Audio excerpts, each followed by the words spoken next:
Before you begin, remove the base enclosure and battery. Removal.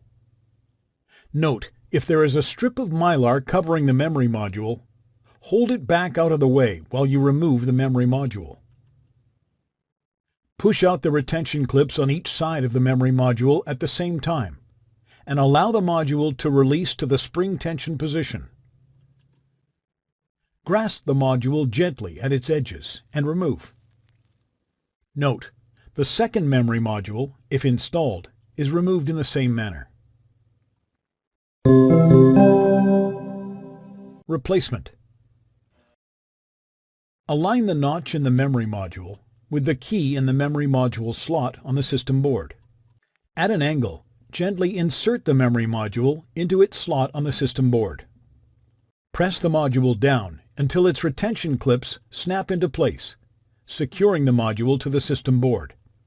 Note, the second memory module, if installed, is replaced in the same manner. Thanks for watching. Please click subscribe for more videos and weekly updates.